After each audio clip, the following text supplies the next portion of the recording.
दुनिया के इतिहास में ऐसे ऋषि, संत और पैगंबर हुए हैं जिन्होंने लक्ष्य तक पहुंचने के लिए एक या दूसरे तरीके का अभ्यास किया और उपदेश दिया, जो कि आत्म साक्षात्कार है।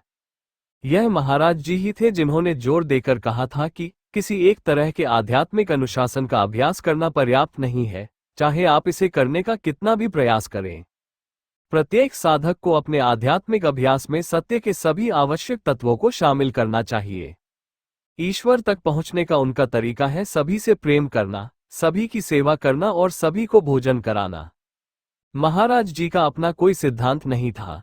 उन्होंने वही संदेश फिर से दिया जो समय की शुरुआत से ही ईश्वर द्वारा हमें दिया गया है। उनके शब्द ईश्वर के शब्द थे, वे ईश्वर के साथ एकाकार थे। फिर भी अगर हम उनकी शिक्षा में एक सिद्धांत को साहसपूर्वक पढ़ सकते हैं, तो ईश्वर को प्राप्त करने का उनका अपना अनूठा तरीका है सभी से प्रेम करना, सभी की सेवा करना और सभी को भोजन कराना। उन्होंने हमें चेतावनी दी कि केवल संपूर्ण अस्तित्व का सामंजस्यपूर्ण विकास ही हमें आसानी से लक्ष्य तक ले जा सकता है। संरचना में कहीं भी एक कमजोर स्थान पूरे को बर्बाद कर देगा। वे जीवन भर ज्ञान और सेवा को अधिक से अधिक लोगों तक निःशुल्क पहुंचाने के लिए समर्पित रहे। ये दोनों ही गरीब से गरीब व्यक्ति की सेवा के अनूठे प्रयोग थे। उन्हें रहस्यों की बिल्कुल भी आवश्यकता नहीं थी। अपने शरीर पर आने वाली अनेक बीमारियों और व्याधियों के प्रति उन्होंने जिस तरह से प्रतिक्रिया की, उसे स्वास्थ्य की संपूर्ण अवधारणा की क्रांतिकारी पुनः परिभाषा के रूप में इस्तेमाल किया जा सकता है। स्वास्थ्य मन की एक अवस्था है, आंतरिक तंदुरुस्ती की एक अवस्था है जो आपको कार्य करने, अपना काम करने, अपना निर्धारित कार्य बिना किसी शिकायत या शिकायत के करने में सक्षम बनाती है। स्वास्थ्य का अर्थ यह नहीं है कि शरीर को चिकित्सकीय रूप से बीमारी से मुक्त घोषित कर दिया गया है। महाराज जी को दवाएं लेने में कोई आपत्ति नहीं थी। उनका दर्शन था कि यदि आप शरीर के लिए भोजन ले सकते हैं, तो आप दवा नामक कोई अन्य चीज भी ले सकते हैं। महाराज जी इतने तेजस्वी व्यक्तित्व वाले थे कि उन्हें देखना ही प्रेरणादायी था।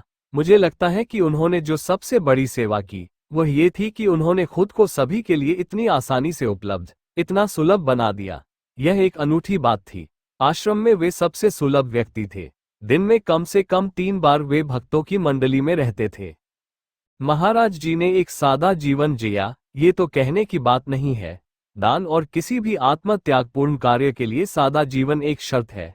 सबसे बढ़कर उन्हें लोगों को खाना खिलाना सबसे ज्यादा खुशी देता था। उन्हें सबसे ज्यादा खुशी तब होती थी जब वे लोगों को थोड़ा और खाने के लिए राजी कर पाते थे।